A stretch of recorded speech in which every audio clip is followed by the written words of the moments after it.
This is CBC Here and Now.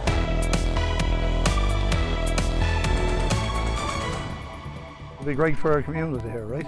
A good paying job, home at your own door. This is our Vice Day, this is our combat chance. A motorcade to celebrate a new fish plant license in St. Mary's. Why the community sees the license as a way to develop the economy. Some players actually just arrived today, but the Newfoundland Growlers basketball team held a media availability. I did a little research on coming here and I got a whale sighting on my bucket list. I'm Jim Reed and I'll have that story coming up on Here and Now. Good evening and welcome to Here and Now. I'm Carolyn Stokes. There was a code orange in Corner Brook. That's the designation given to a cruise ship that has confirmed cases of COVID-19 on board. According to the U.S.-based Center for Disease Control and Prevention, the ship that visited yesterday had cases of the disease. Here and Now's Troy Turner reports. As they disembarked the ship, passengers mulled about the port.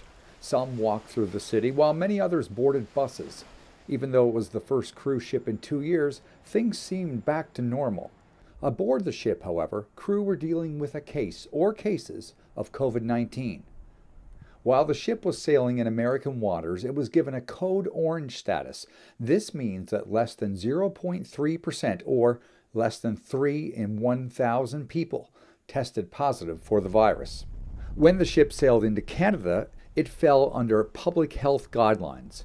While the Seven Seas Navigator was not listed as having confirmed cases there, the website did encourage people to check with the cruise line and locations of where the crew started, such as the CDC. When you're traveling by air, you're required to wear a mask. So even though COVID could be around, the transmission is minimized because of mask wearing. On a cruise ship, masks are rarely required any longer. And I think that's why we're seeing an increase in the numbers of cases on board ships. Klein has been researching cruise ships since the mid-90s.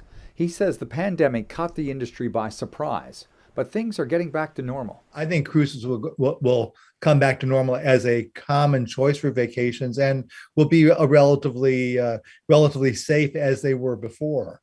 I think some of the differences are going to be the economics. So as a consumer, one may expect to see more efforts by the cruise line to generate income from onboard spending rather than necessarily from ticket prices.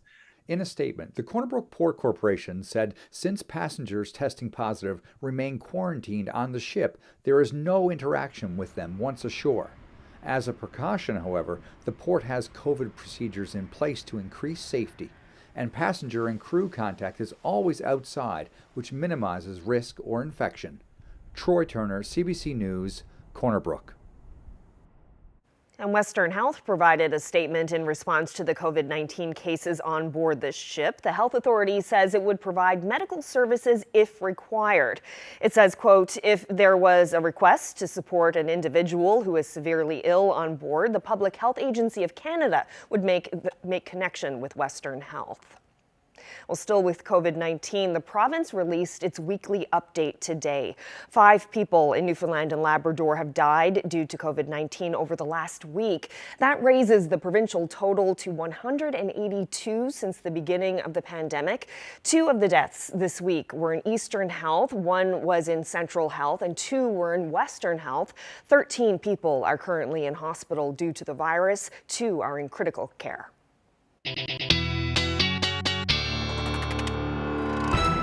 A pretty nice day out there across a good chunk of the province today, except for the Avalon. Temperatures staying in the single digits, only 8 degrees in St. John's today. Otherwise, temperatures 20 degrees in Badger today, and another hot spot was Happy Valley Goose Bay at 19 degrees this afternoon. So plenty of heat still out there. But as we head through the next 24 hours, we do have some cooling trends, and we'll thank this cold front for that. Now all that warm air is out ahead of that front. You can see that actually moving through. And and we'll continue to head further south as we head through the night tonight, but there's that colder air that's going to work its way further south. Now, taking a look at the temperatures today, Happy Valley Goose Bay topped out, like I said, at 19 degrees, but look at that sharp drop in temperatures over a couple of hours, dropped down to 7 degrees, back up to 8 now. It did fall with some showers, but we are looking at these temperatures changing as we head through the night tonight as that cold front moves through. So by the time we get into tomorrow morning, we're going to see this happen across coastal areas of the island. Take a look at that wind shift. Once that happens, those temperatures are going to start to drop down to single digits. I'll get into the full forecast coming up. Thanks, Ashley. The RNC is now confirming that accident on the Southern Shore Highway yesterday resulted in a fatality. Vehicles traveling northward and southward collided with each other near Middle Pond around 10:30 a.m. One driver, a 78-year-old man from Mobile, died at the scene. His passenger, a 75-year-old female, was taken to the Health Sciences Center to be treated for serious injuries. The lone man in the other car was treated for minor injury. Well, the town of St. Mary's threw a parade to celebrate the reopening of its plant. The Minister of Fisheries gave the green light yesterday to award a new processing license for all species of ground fish, along with whelk and snow crab. St. Mary's and nearby communities quickly got to celebrating. A motorcade of about 50 cars cruised through the community yesterday. The approval is welcome news. Earlier this month, more than 300 residents and supporters staged a protest at the idled fish plant, pushing the province to approve the license. Today, the mayor says everyone is feeling very fortunate. Just like winning the lottery.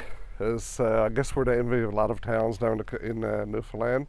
And it's really, really big news. This is enormous. We're waiting so long for it to happen, and we're put off and put off and put off.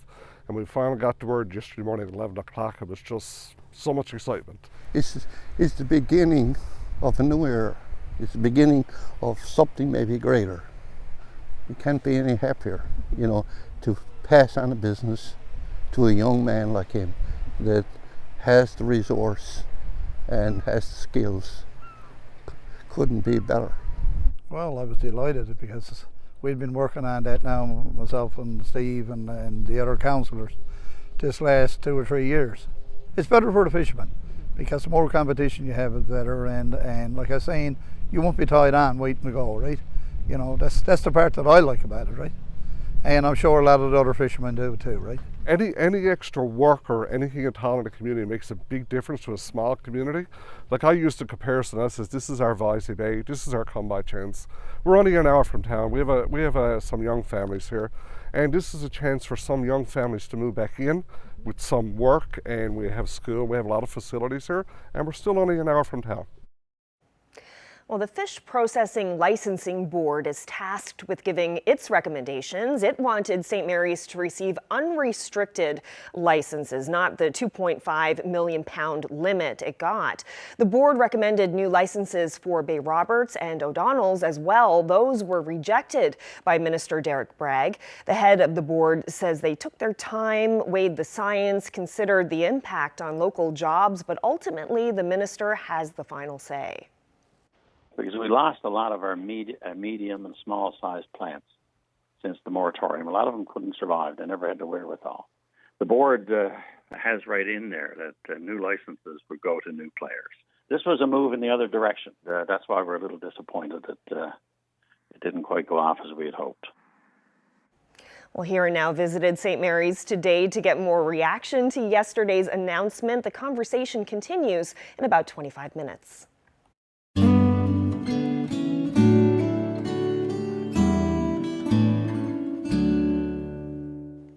Well, the staff at Fogtown Barber is getting schooled on what hairstyles are most popular in Poland.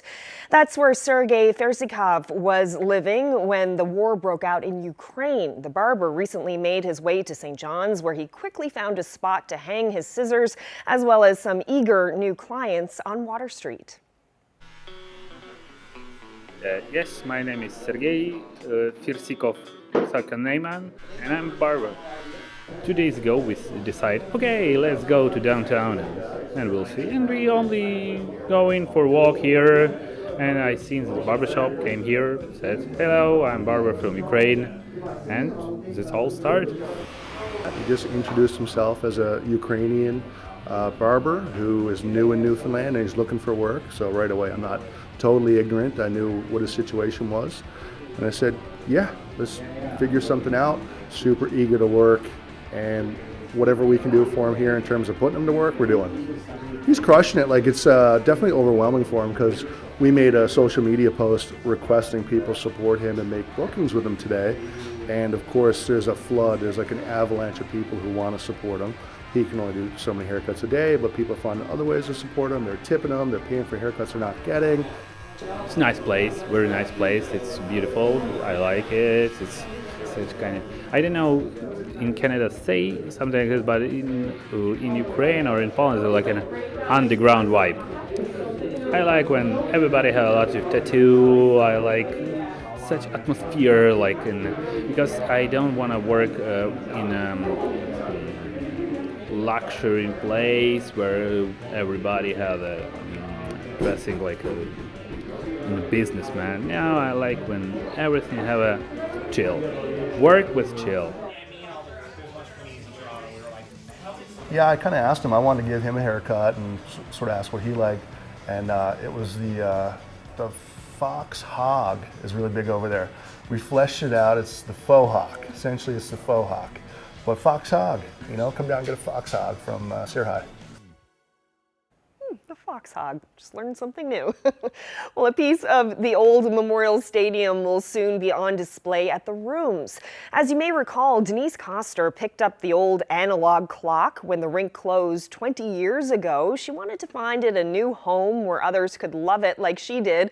So she approached CBC to get the word out. And a curator at the Rooms caught that story, and the rest, as they say, is history. This is a treasure of mine.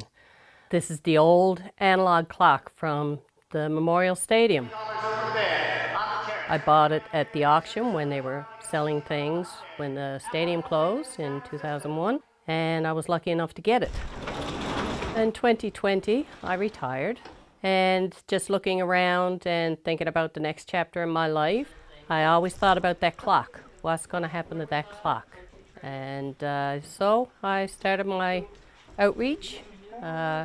Sent a few emails, made a few phone calls, just to see if I could get somebody that had as much love for this thing as I did that would take it and give it a new home. I'm so happy you guys are here.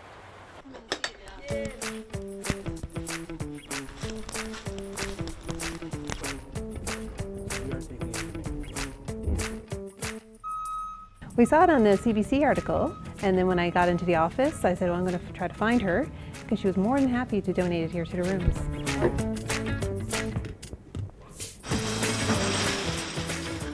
Oh my God, I think it's the best place ever. So we wanted to collect the clock from Memorial Stadium because we thought it would really tell the history of sporting in Newfoundland and Labrador, and tell the history of the Memorial Stadium, which was such a big part of our collective history. You know, it's just it's in the living memory of Newfoundland and Labradorians. So the clock is going to go right up there, right next to the cart. This whole area here, we have about St. John's, and over in this corner here we have sporting history. So there we have the Boyle Trophy, which is a famous hockey trophy. So it makes sense that we're going to put it right above there and lit up next to the White Way window, which is a stained glass window from a house in St. John's, and the Lawler meat cart. Yeah, go.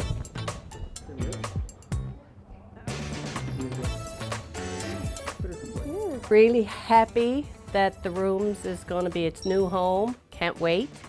But it's going to be an empty spot in my basement.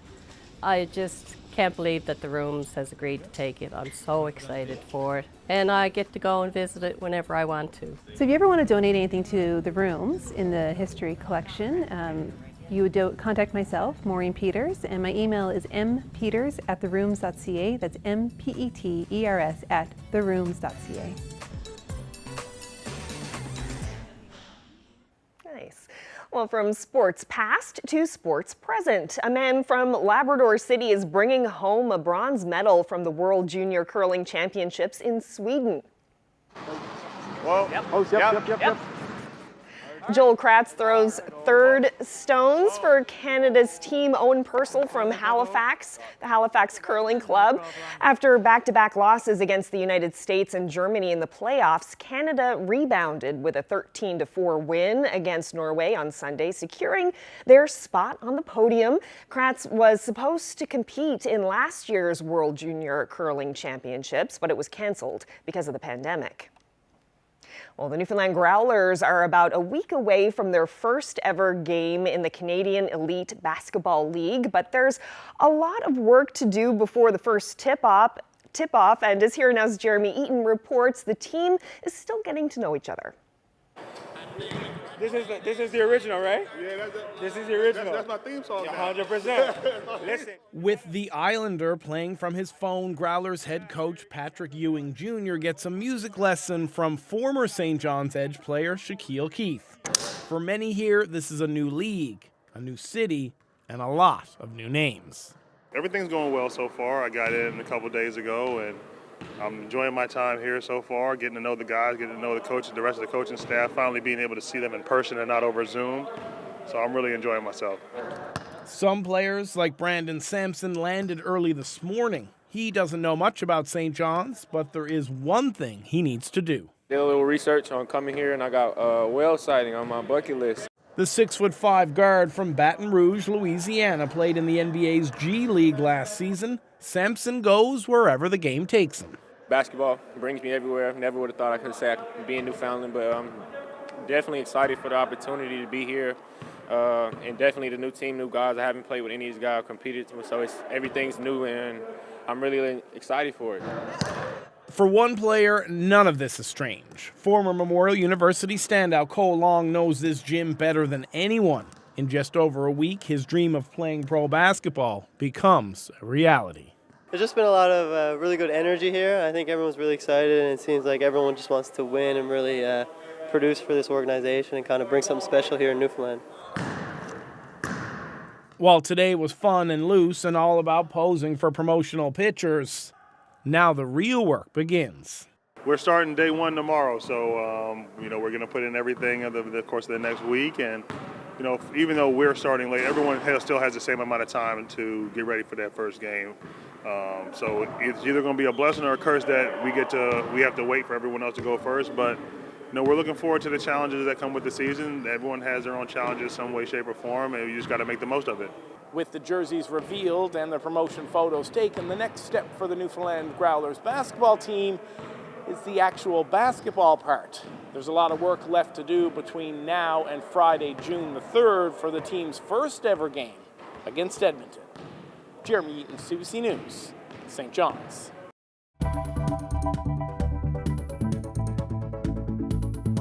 Well, a cold front sweeps through tonight. That's going to drop the temperatures in some areas, and then even more so as we head through the day tomorrow. I'll have the full forecast coming up.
This weather update is brought to you by the Healthcare Foundation Home Lottery. Absolute final deadline is midnight, Friday, June 3rd. Order tickets now at hcfhomelottery.ca.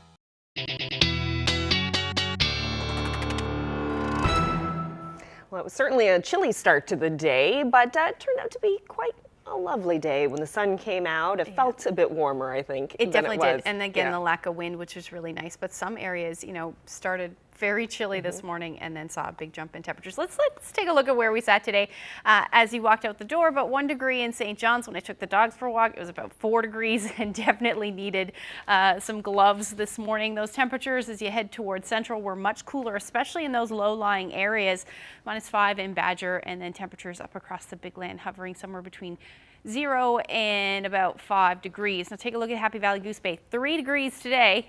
This morning, warmed up to 19 this afternoon, and then those temperatures across the island as well, seeing some pretty beautiful warm temperatures this afternoon. 18 degrees in Twillingate, 11 in Bonavista, and only reaching 8 degrees in St. John. So definitely seeing that cooler air right along, or should I say all along the Avalon today. Now, taking a look at what's going on.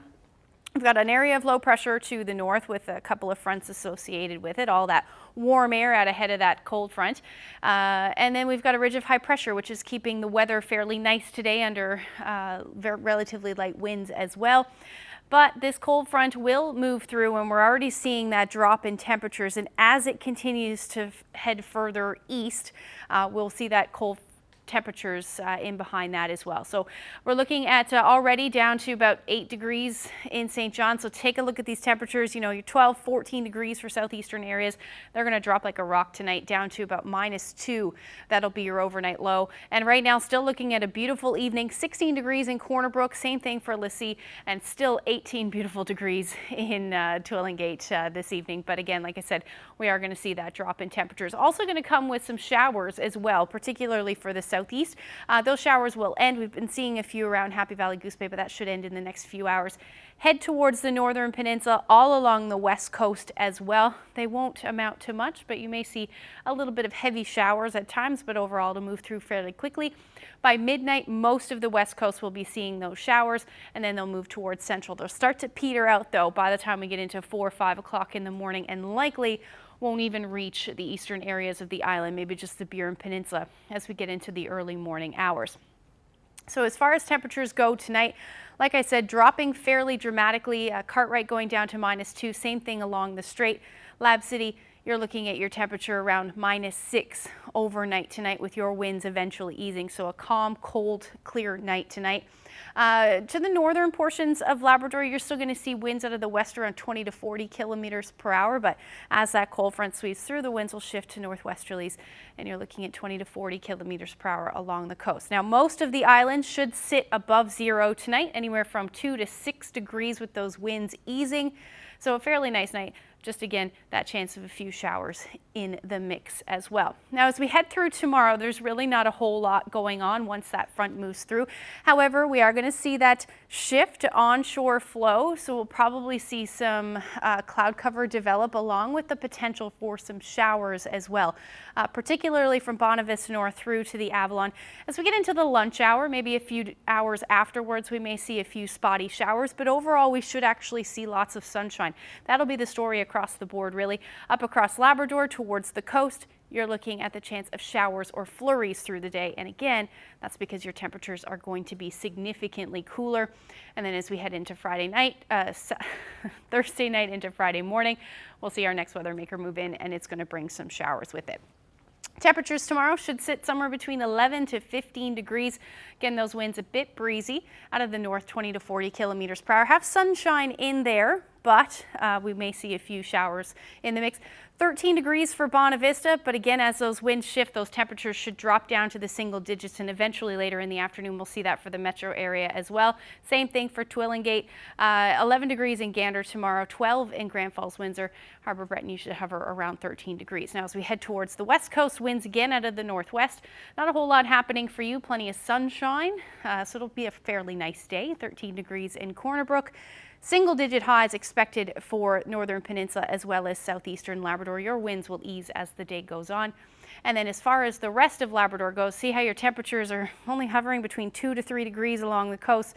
Don't be surprised if you see a few showers and or flurries, and then those winds will ease as the day goes on. Otherwise, back up to about 11 or 12 degrees, a bit cooler than today, but still not a bad day for you. So that's a look at the forecast. We'll look ahead. Unfortunately, we're going to hang on to some of these cooler temperatures in some areas. I'll get into those details coming up.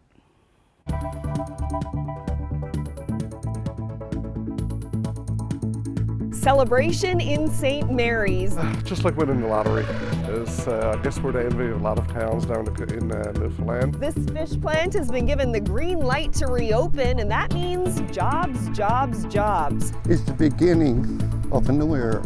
We'll get reaction from the community coming up.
Well, there is lots of excitement here in St. Mary's. Huge news yesterday. Government approved a snow crab license, and that means the local fish plant will be reopening. Joining me now is the Mayor of St. Mary's, Steve Ryan. So tell me, how have people been reacting to this news? Just like winning the lottery. I guess we're the envy of a lot of towns down in Newfoundland. and it's really, really big news. This is enormous. We're waiting so long for it to happen, and we're just being put off and put off and put off. And we finally got the word yesterday morning at 11 o'clock. It was just so much excitement, so much excitement. I heard there was a motorcade? We had a motorcade. In about an hour, we had 60 cars in a motorcade. Our MHA just happened to be in the area doing her constituents' day. And so we said we wanted to show our respect for her. She put her neck on the line for us. So we showed her some respect and showed the new owners what support they have in the community. Yeah, what does this mean for the community? This is a lot of jobs, right? This is a lot of jobs. Like I own this business here and I'm here 13 years. And when I first came here, the plant was going at full force. And the difference it made at then and now, we survive. But with any extra work or anything at all in the community makes a big difference to a small community. Like I used the comparison, I says, this is our Voisey Bay, this is our come by chance. We're only an hour from town. We have some young families here, and this is a chance for some young families to move back in with some work, and we have school, we have a lot of facilities here, and we're still only an hour from town. And you own this, it's Ryan's Value Foods gas station convenience store. Yes. You're like one of the biggest employers in this area. I am the biggest employer in the area, biggest private employer. I have 8 workers. And it's crazy to say that for a small community. You'd like to have some industry, and with this industry coming in now, this is going to make a big difference to me. Right away, I'm looking for another couple of workers because I know I'm going to need it. It's a win-win and for the mayor and it's the town. It's unbelievable. Like I tell a lot of people, yesterday in the motorcade, we had some senior citizens. They're not going to work in the plant, but they know it's going to be offsets. Like with industry now, you'll get roads, you'll get better cell phone service, better healthcare. You have more to call on when you have a good industry in your area. Mm-hmm. And how big is this? Like how many jobs are we talking about here? Well, the only thing that happened with the announcement, they put a cap on, which is not good. Now, That's $2.5 million. $2.5 million. We don't want to seem greedy. We're happy to get the license, but with $2.5 million, that puts a lot of clamps on their business. And this new operator, and that's why we're so passionate, the new operator that's coming in have their own supply of crab. They have between 4 and 5 million pounds their own crab that they land at a wharf just up the road.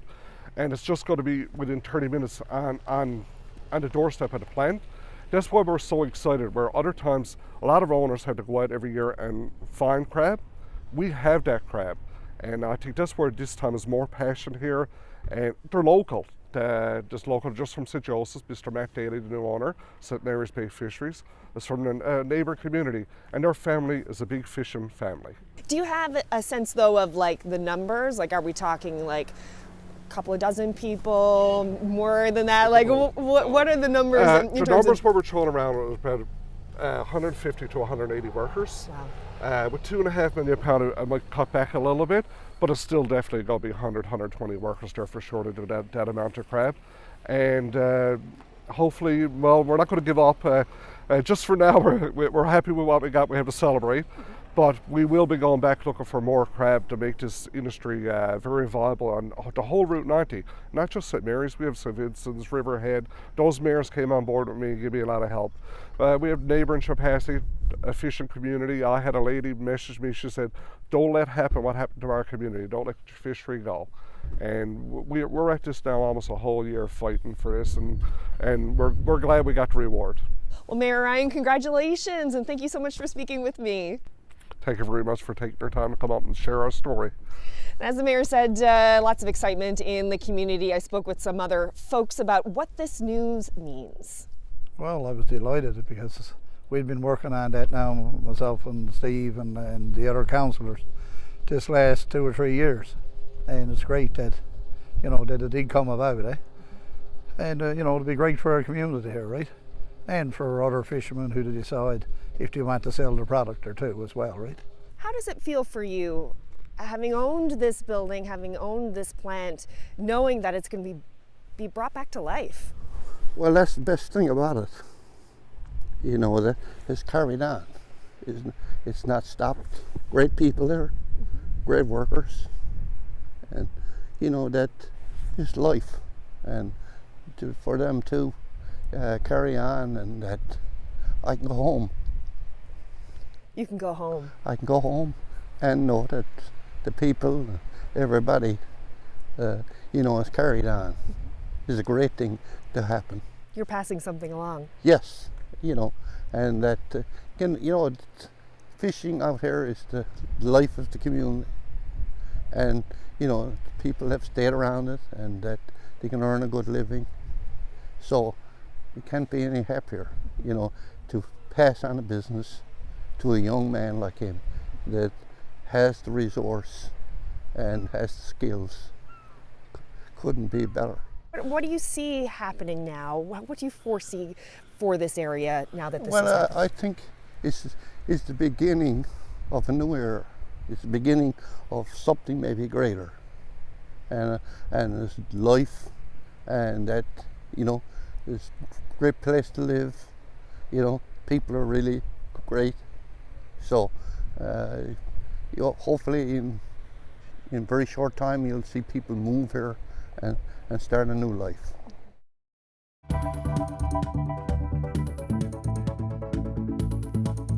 Well, tomorrow on CBC Radio's Newfoundland Morning, find out about a new program offered by the Schizophrenia Society of Newfoundland and Labrador to help family members. It's called the Family Recovery Journey. And for listeners in Labrador, tomorrow on Labrador Morning, some paramedics are feeling burned out. You'll hear from a paramedic on the front lines and the union.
Well, it started out as a YouTube channel dedicated to documenting what it's like living in a tiny home as a family of 4. But Kristen Party-Morris is now sharing a deeper story about the struggles of motherhood, the dangers of seeking perfection, as well as overcoming an eating disorder. The CBC's Heidi Adder visited her home in Cartwright. All right, hello, come on in. Kind of wanted to create the YouTube channel to be, all about the house and kind of like a lifestyle thing and how we live in a little space and tips for people who might also be interested in living in little spaces. Just like that. And now it's much more open and there's more room to move around. So there's a whole other part of my story, of course, that has to do with mental health and eating disorders and my own personal history with struggling with an eating disorder. For 10 solid years, I lived with bulimia, the eating disorder, and I lived with it completely in secret. Nobody in my life knew about it, not my friends, not my family, not even my husband, who, we were married for almost the entire time. He had no idea either. When I realized, this is so much bigger than I thought it was, I thought, okay, well, I'm going to talk about it. I'm going to make videos about it. I'm going to put it online because I'm sure there's other people like me who are struggling with the same thing. And so I put it all out there online, and it was hard at first, but I've just gotten so many comments and messages from other women who are going through the exact same thing, and that just it's so nice to feel like not only are you helping yourself, but maybe you're helping someone else as well. I've kind of been shifting the channel. I'm actually working on a name change because I do want to shift the channel and the whole story from not just our cute little house, which is still a part of our story because we do still live here and we do still love it, but to talk more about mental health challenges and eating disorders in particular and those types of things. You do live in a small community. Cartwright is pretty little, it's pretty remote. How did you get the help that you needed? Okay, so it is very small and very remote. Now, that very first day when I went to the clinic to seek help, I went to see a nurse that I really trusted because we do have an excellent nursing staff here at our little clinic. And I went to see her, and again, I was very naive, and I thought, okay, I'm going to go to the clinic. I'm going to tell my secret and what I've been struggling with for 10 years, and the nurse is going to maybe give me like a pamphlet of information and let me go on my merry way and try to figure it out on my own. But that's not what happened, of course. She was on the phone right away with addictions counselors and setting me up with appointments, and they hooked me up to an EKG to make sure my heart was okay, and set me up with an appointment in St. John's for a bone density scan and all those things, because it is a big deal. Eating disorders are not a small deal, they are a big deal. So I did get lots of help in that regard. And I was set up with appointments, again, with addictions counselors in Goose Bay and with the Newfoundland Eating Disorder Foundation in St. John's, and I was in contact with them and their program and their counselors. When COVID hit, doing things virtually became much more common. So I feel like it is more common now to get help virtually than maybe it was before COVID. So it is easier in that regard as well. You're speaking out of struggling with bulimia. You're speaking out about these standards placed on moms. What's been the response? It has been overwhelmingly positive. And that was a struggle for me in the beginning because, again, I feel like I just want to people please and I want to, do things that make people happy. So I was worried about getting, negative comments, negative feedback, that type of thing. And Instagram is a hard one too because, it's just like Pinterest in the way that everything looks perfect, but it doesn't have to be that way. And I think it's important to share what motherhood actually looks like. Like, for instance, Heidi pulled up and my toddler's in the house screaming because he didn't want to come in and eat lunch, and I could hear him in there, and he wanted nothing to do with anything, so I was worried that this whole thing was going to be ruined. But that's life. That is life. It is not picture perfect behind the walls of this house. It's real life, and it's important to share real life because so much of what we see on social media is curated and not necessarily reality.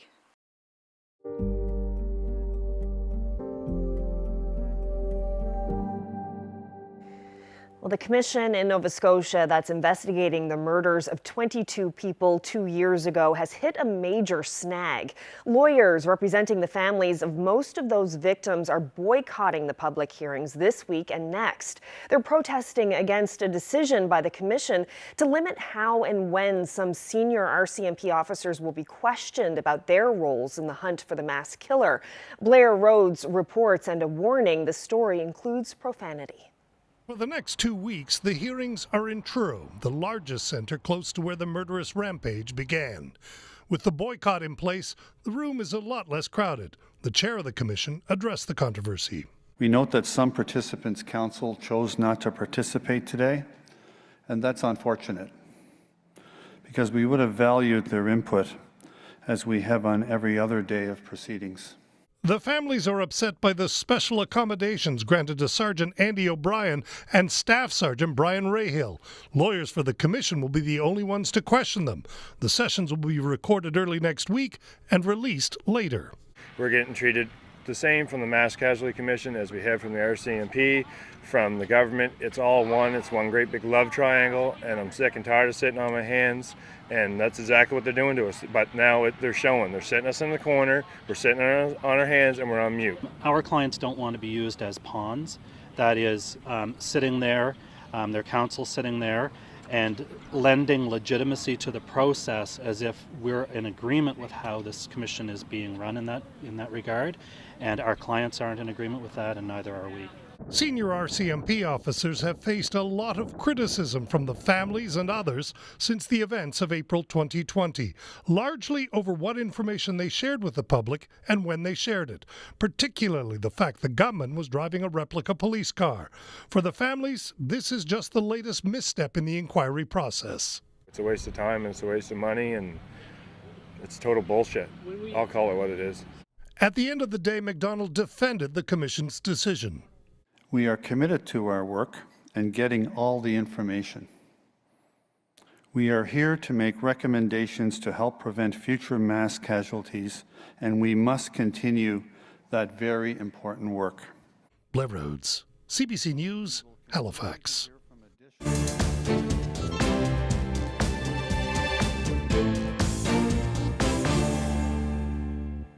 Well, all of the victims of the mass school shooting in Uvalde, Texas have been identified and their families have been notified.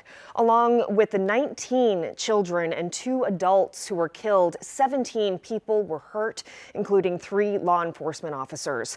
Texas Governor Greg Abbott called on his state and the U.S. as a whole to stand with the community.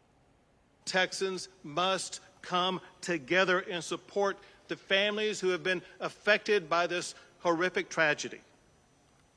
What they need now more than ever is our love. What they need is uplifting from all of our fellow Texans and all of our fellow Americans. Abbott called the shooting of school children intolerable and unacceptable. He referred to the 18-year-old shooter as evil and demented. Late yesterday morning, the gunman shot his grandmother in the face. She survived and called police. She remains in hospital. The shooter then drove to the school and crashed his pickup truck nearby. He barricaded himself inside a classroom where he shot most of his victims. He was shot and killed by a law enforcement officer at the scene. According to the governor, there was no warning of the attack beyond Facebook posts by the gunman just moments before it happened. Meanwhile, U.S. President Joe Biden and the U.S. First Lady will go to Texas to meet with the families in Uvalde. And as he made that announcement today, Biden once again called for meaningful action to strengthen gun laws. We must ask, when in God's name will we do what needs to be done to, if not completely stop, fundamentally change the amount of the carnage that goes on in this country? The idea that an 18-year-old can walk into a store and buy weapons of war designed and marketed to kill is, I think, just wrong. It just violates common sense. Even the manufacturer, the inventor of that weapon, thought that as well.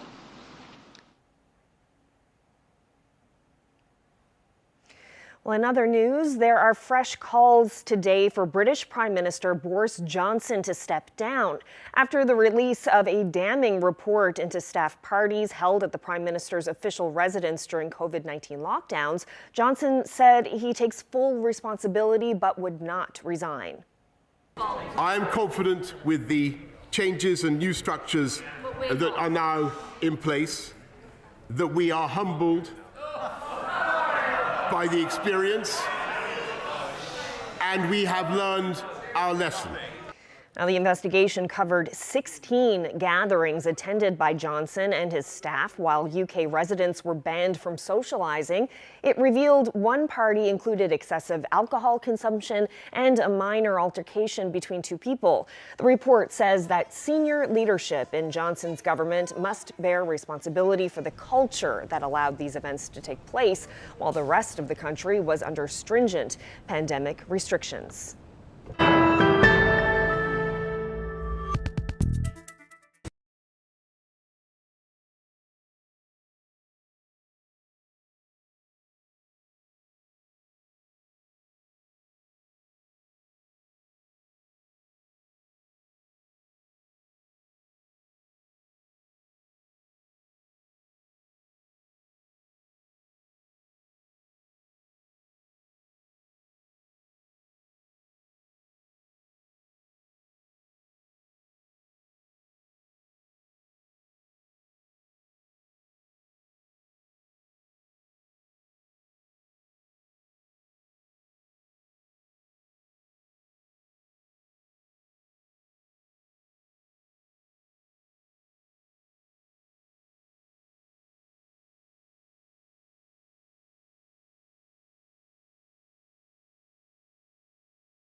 Well, it's time for a look at the long range, and that means looking ahead to the weekend. And it would be so amazing if we could just get a repeat of last weekend this weekend, but it doesn't.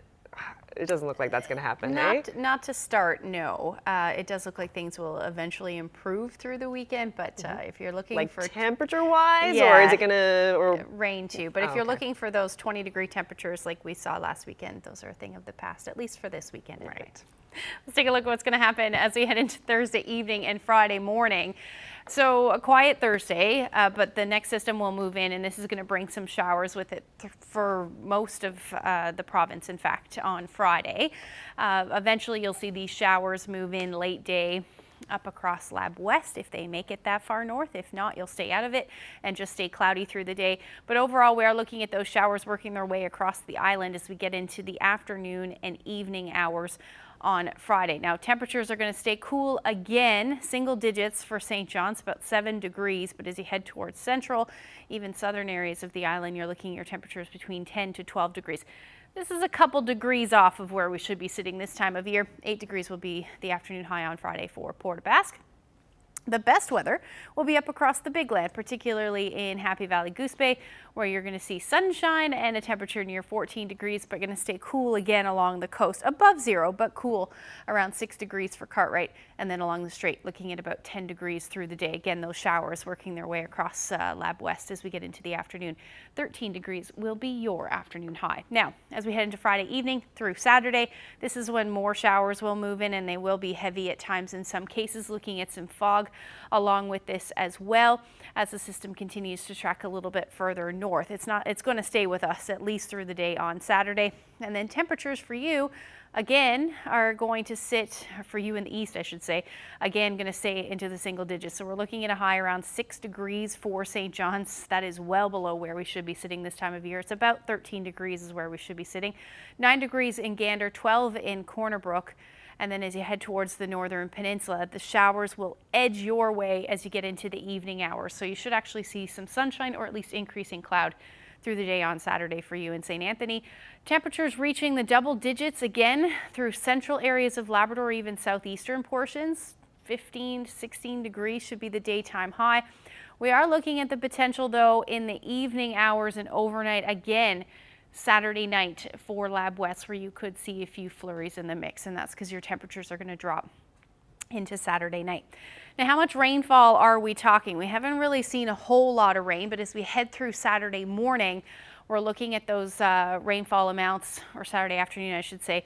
We're nearing the 20 to 30 millimeter mark for southwestern portions of the island. And then as we head through the day on Saturday, this is when most of that rain will move in. By Sunday morning, we're looking at about 30 to 50 along southern areas of the island. Now, the long-range forecast, this is the beacon of light at the end of the tunnel. Sunday does look like we should reach those double digits with some clearing skies. So showers at least to start through the day.